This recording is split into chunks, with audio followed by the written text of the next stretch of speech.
danjiraha Soomaaliya u jooga dalka Uganda Ambassador Sayid Axmed Sheekh Daahir ayaa xalay ka qayb galay kulan lagu caleema saarayay gudoomiyaha dhawaan ay doorteen ardada Soomaalida ee wax ka barta jaamacadaha ku yaal dalka Uganda Mudane Cali Maxamed Tuuryare. kulankan ayaa sidoo kale waxaa ka soo qayb galay culmaaudiin, haween, ganacsato iyo dhalinyaro kuwaas oo dhammaantood ka mahad celiyey sida ay ardada Soomaalida ee wax ka barta jaamacadaha ku yaal dalka Uganda isugu duuban yihiin. runtii caawinta oo qaada waxay tahay muddo ugu dheeray muddo raadinayay muddo geedgaawo oo u fuul inaan midayno inaan caawinta heesta mas'uul maado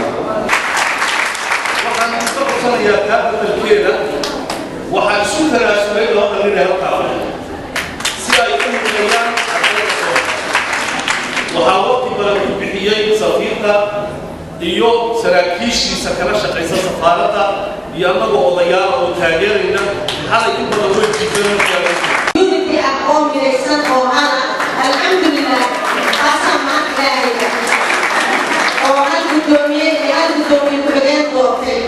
oo isku midoobay waxay ii muuqata Soomaaliya natijadeedii inay Soomaaliya soo noqon doonto ayay ii muuqata maasha Allah mustaqbalkii dalkaadii gudoomiyaha iyo gudoomiye ku-xigeenka waxaan leeyahay ardadu maahan kaliya ku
Ismaan Faarax Boodhari raadiyaha iyo telefishinka qaranka